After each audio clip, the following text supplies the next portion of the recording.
তো মনি বলো কি অবস্থা এখন তোমার? ভাইয়া চশমা কিনবেন? আরে না তো, এখন ডিস্টার্ব করো না, যাও তো এখান থেকে। আরে এটা আমি কি দেখতেছি? আরে এই মেয়েটা আবার কে? ভাইয়া চশমাটা নেন, আপনাকে সুন্দর মানাবে। আমার তো বিশ্বাস হচ্ছে না, কি লেখা দেখি তো। আপনি জিএব আপনাকে ঠকাচ্ছে? আরে ও শুধু শুধু এখন ডিস্টার্ব করতে আসছে। আচ্ছা ঠিক আছে, দাও তো পরে দেখি কেমন মানায় আমাকে। না আপু, চশমাটা ভালো লাগতেছে না বুঝছো, নিয়ে নাও তুমি তোমার চশমা। এসব চশমা আমাকে মানাবে না বুঝছো। আর সত্যি বলতে আমি রাস্তাঘাট থেকে চশমা কিনি না, ফুটপাথ থেকে চশমা কিনি না, আমি তো শোরুম থেকে চশমা কিনি। আর এটা আমাকে মানাবে না। তুমি কষ্ট করে আসছো, তোমাকে ধন্যবাদ, এখন তুমি চলে যাও যাও। আর এই চশমা পরলে মানুষ আমাকে মূল্যায়ন করবে না। আচ্ছা ঠিক আছে ভাইয়া, নিলে ভালো হইতো। আচ্ছা মনি, তুমি 2 মিনিট এখানে বসো, আমি একটু ওয়াশরুম থেকে আসতেছি। আচ্ছা ঠিক আছে, তাড়াতাড়ি এসো। আরে টাকাগুলো দেখে নিয়ে গেছে, তার মানে কি ও এখন আমাকে বিশ্বাস করে নাই? সমস্যা নাই, ওকে আমি 2 মিনিটের ভিতরে এমন ভাবে জাদু করব, ও শুধু আমাকেই চিনবে। আর এমন জাদু মন্ত্র করব, ও আমার প্রেমে পাগল হয়ে যাবে। একটু নিজেকে ঠিক করি এবার। আরে তুই সোজা হইছিস কেন? অ্যাক্টিং কর, ও তাড়াতাড়ি চলে আসতে পারে। আরে ম্যাডামের জন্য কি আমার প্রতিবন্ধী হয়ে থাকতে হবে? নয়নকে আবার দেখে ফেললো নাকি? ও যে সুস্থ মানুষ। এখন খুব হালকা লাগতেছে জানো, পেটটা খুব ব্যথা করতেছিল আমার। আর তোমাদের বসে রাখছি তাই সরি। তাহলে বলো মনি, কি জানি বলতে চাইছিলে তুমি আমাকে? নয়ন, তুমি তো খুব ভালো করে জানো আমার ভাইটার 1-1.5 মাস ধরে এই অবস্থা। আমি বড় একটা ডাক্তারের কাছে নিয়ে গেছিলাম, ডাক্তার বলছে ওর চিকিৎসার জন্য অনেকগুলো টাকা লাগবে। আর সত্যি কথা বলতে, তুমি যদি আমাকে কিছু টাকা দিয়ে হেল্প করতা তাহলে আমার অনেক উপকার হতো। আরে মনি, আমি তো জানি তোমার ভাইয়ের এই অবস্থা, আর আমি এখানে আসছি তোমাকে টাকা দেওয়ার জন্য এখানে আসছি, ঠিক আছে? এই টাকা দিয়ে তুমি তোমার ভাইয়ের চিকিৎসা করো, যেন উনি তাড়াতাড়ি সুস্থ হয়ে যায়। সুস্থ হলে তো তোমারই ভালো, তাই না? তোমাদের ঘরে একজন ইনকামের লোক বাড়বে। আচ্ছা এই নাও টাকাগুলা। থ্যাংক ইউ নয়ন, দাও। কি লোকটার চিকিৎসার টাকা দিবে? দাঁড়াও 1 মিনিট, আমার একটা ফোন আসছে, আমার অফিস থেকে ফোন দিচ্ছে আমার অ্যাসিস্ট্যান্ট। হ্যালো, কি ব্যাপার? টাকাটা দেওয়ার সময় কল আসা দরকার ছিল। কি ব্যাপার, ফোন দিলা কেন? স্যার আপনি কোথায়? এই তো আমি এক জায়গায় আসছিলাম, কেন কোনো সমস্যা? হ্যাঁ স্যার, আপনার ফ্যাক্টরিতে ইনকাম টেস্টের লোক আসছে। কি বলতেছো? আপনার সবকিছুতে তো সিল মেরে দিচ্ছে। সত্যি বলছো? হ্যাঁ স্যার, আমি সত্যি বলতেছি। আমার ব্যাংক অ্যাকাউন্টে কি একটা টাকাও নেই? আমি তো জানি না স্যার, আপনার ব্যাংক অ্যাকাউন্ট সব ব্যান্ড করে দিছে। আচ্ছা ঠিক আছে ঠিক আছে। স্যার পারলে কিছু টাকা ম্যানেজ করেন, তাহলে আপনার খুব বড় উপকার হবে। আচ্ছা আমি টাকা ম্যানেজ করতেছি, তুমি এখানে থাকো, ঠিক আছে? আর দেখি আমার হাতে কিছু টাকা আছে ক্যাশ, দেখি ওটা দিয়ে আমি কিছু করতে পারি কিনা। স্যার আপনি এখানে আইসেন না, আপনার অনেক বড় বিপদ হতে পারে। কি আমি এখানে আসতে পারবো না? কারণ আপনাকে পুলিশ খুঁজতেছে। কি পুলিশ আমাকে খুঁজতেছে? আচ্ছা ঠিক আছে ঠিক আছে, আমি ফোন নাম্বারটা এখনই বন্ধ করে দিচ্ছি। আচ্ছা আচ্ছা রাখো রাখো রাখো। আরে ফোন ট্র্যাক করার আগে ফোনটা চালু করে বন্ধ করে দিত, বন্ধ হয়ে গেছে গা। নয়ন, কি হয়েছে? তুমি এইভাবে ফোনের সিম বন্ধ করছো কেন? আরে মনি, কিছুক্ষণ আগে আমার অফিসে ইনকাম ট্যাক্সের লোক আইসা আমার সবকিছু সিল করে দিছে, আমার গাড়ি বাড়ি যা আছে ব্যাংক ব্যালেন্স সব। কারণ আমরা 2টা বছর ধরে ট্যাক্স দিচ্ছিলাম না, এখন আমার হাতে কিছু টাকা আছে, বুঝতে পারছো? এই টাকাগুলো তোমার ভাইয়ের জন্য দিতে চাইছিলাম, কিন্তু এখন তো আমি বড় একটা বিপদে পড়ে গেছি, তাই আমি টাকাগুলো তোমাকে দিতে পারবো না। আর জানো মনি, ওই কারণে পুলিশও আমাকে খুঁজতেছে। এখন আমি কি করবো, আমি কিচ্ছু বুঝতে পারতেছি না। কোথায় যাবো, কার কাছে থাকবো, আমার তো লুকানোর কোথাও জায়গা নাই।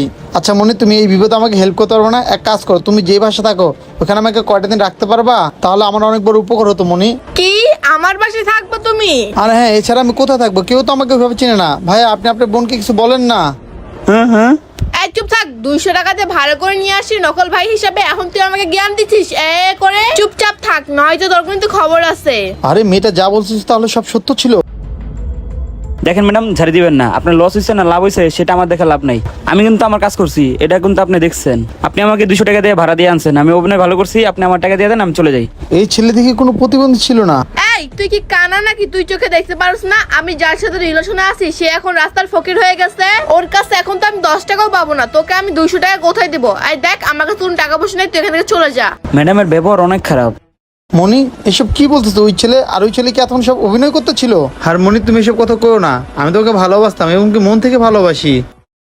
এই চুপ থাক, তোর কি মনে হয় আমি তোকে একাই ভালোবাসি? আমি তোর মতো হাজারটা ছেলেকে ভালোবাসি, এটা আমার ধান্দা, টাকা ইনকাম করার জন্য। শুধু একটাই কথা, তোকে আজকে আমি মুরগি বানাতে পারলাম না, এর আগে তোর অফিসে কি যেন একটা ঝামেলা হয়ে গেছে। তা না হলে তোকে আজকে সত্যি আমি মুরগি বানাতাম। আমি শুধু শুধু তোর পিছনে 1-2 সপ্তাহ নষ্ট করছি, এই নষ্টটা যদি আমি অন্য কোনো ছেলের পিছনে 1-2 সপ্তাহ করতাম তাহলে আমি 3-4 লাখ টাকা ইনকাম করতে পারতাম। আর এই বাই দা ওয়ে, তুই এখন এখানে বসে আছিস কেন? যা, আমার কাছে কোনো টাকা পয়সা নাই, যা। ঠিক আছে ম্যাডাম। এই দাঁড়ান, যাওয়ার আগে আপনি আমার একটা কথা শুনে যান, বসেন। এই দেখ, তোর কোনো কথা শোনার আমাদের কোনো সময় নেই, কারণ আমাদের সময়ের অনেক মূল্য। আরে তুই এখন এখানে বসে আছিস কেন? যা। আরে মনি বস, এত রাগ করতেছো কেন? তোমরা শুধু অ্যাক্টিং করতে পারো, আমিও অ্যাক্টিং করতে পারি। শোনো তাহলে, আমার কথা মনোযোগ দিয়ে শোনো। কিছুক্ষণ আগে যে আমার ফোনে একটা কল আসছিল না, ওইটা কোনো আসল কল ছিল না, ওইটা তো আসলে একটা নাটক ছিল। আর ওই নাটকটা আমি নিজে করাইছি ওই মেয়েটাকে দিয়ে, বুঝতে পারছো? শোনো তাহলে, মেয়েটা তো আশেপাশে থাকার কথা, ওই তো যাই তোর কাছে। আচ্ছা বোন, তুমি এই চশমার ভিতরটা কি লিখছো? যে আমার জিব আমাকে ঠকাচ্ছে মানে? আমি তোমার এই লেখার আগামাথা কিচ্ছু বুঝলাম না। দেখো বোন, তোমার কথা আমার বিশ্বাস হচ্ছে না। তুমি আমাকে সব সত্যটা খুলে বলো তো, তুমি আমার কাছে কি চাচ্ছ? আর আমার গার্লফ্রেন্ড সত্যি আমাকে ঠকাচ্ছে? হ্যাঁ ভাই, আমি সত্যি বলতেছি। আর ওর সাথে যে ছেলেটা দেখতেছেন না, ওটা আর আসল ভাই না, ওর নকল ভাই। কি বলো বোন, তুমি কিভাবে জানো? আর ভাইয়া, আমি পার্কেই কাজ করি, আর আমি জানি ওই মেয়ের সম্পর্কে, মেয়েটা কেমন। একদিন ওই ছেলেকে নিয়ে আসা, আরেকদিন ওই ছেলেকে নিয়ে আসা, ওই ছেলেদের কাছ থেকে টাকা পটাইয়া পরে ওই ছেলেদের টাকাটা হাতিয়ে নিয়ে যায়। কি বলো বোন এসব? আর আপনাকে দেখে আমার ভালো মানুষ মনে হচ্ছে, তাই আপনাকে সাহায্য করলাম। হ্যাঁ বোন, আজকে তুমি আমার আসলে অনেক উপকার করছো, আমার চোখ খুলে দিছো। চশমা না দেখা তুমি আমাকে একটা আয়না দেখাইছো। ও যে একটা লোভী, এটা আমি কখনো জানতাম না। আজকে যদি তুমি আমাকে না বলতা, বুঝছো বোন? আচ্ছা শোনো আমার একটা কথা, তোমাকে থ্যাংক ইউ বোন, তুমি আমার উপকার করছো। দাঁড়াও, এই নাও 1000 টাকার নোট, তুমি আমাকে 900 টাকা ফেরত দাও, আর 100 টাকা তুমি রেখে দাও। ভাইয়া, আপনি কি আমার সাথে মজা করতেছেন? আরে হ্যাঁ, মজা করলাম। তাহলে ঠিক আছে আপু, যাও এখন। হ্যাঁ, ওকে আমি শিক্ষা দিচ্ছি। তাহলে ভাই আমি আসি। যাই, মনিকে একটা শিক্ষা দিই। এই ঘটনাই ঘটছিল, বুঝতে পারছো? আরে নয়ন, ওই মেয়েটা তোমাকে মিথ্যা কথা বলছে, আর আমরা দুজন তো আপন ভাই বোন, ঠিক না গো ভাইয়া? আর আমরা জাস্ট তোমার সাথে একটু মজা করছি। হ্যাঁ ভাই, আমার বোন ঠিকই বলছে। এই চুপ থাকেন মিয়া, আর নাটক করতে হবে না। একবার ধরা খেয়েছেন, তাও আবার নাটক করতেছেন? এত মিথ্যা কথা কিভাবে বলতে পারেন আপনারা? আপনাদের ভিতর কি কোনো লজ্জাশরম নাই? আর জানেন, ওই মেয়েটা কখনো মিথ্যা কথা বলবে না, কারণ ও গরিব, ওর মনটা অনেক পরিষ্কার। আরে আমি তো আরো ভাবছিলাম কি জানো মনি, তোমার ভাইয়ের আমি চিকিৎসা করবো একটা ভালো জায়গায়, আর এই কটা টাকা দিয়ে আমি তোমাকে ভালো একটা নেকলেস গিফট করব। আর আজকে কি না, ছি, এটা আমার জেনেও খুব ঘৃণা লাগতেছে। তুমি আমাকে ঠকানোর জন্য এরকম একটা নাটক সাজাইলা মনি। আল্লাহ যা করে ভালো করে। যাই হোক, ভালো হয়েছে, তোমার হাত থেকে আমি বেঁচে গেছি। তা না হলে তুমি আমাকে আজকে পথের ফকির বানায় ফেলতা। তোমার সাথে কথা বলতে ঘৃণা লাগতেছে। আর নো ভাই, 1000 টাকা। এই ফকির নিমেটা তোমাকে টাকা দেয় বা না দেয়?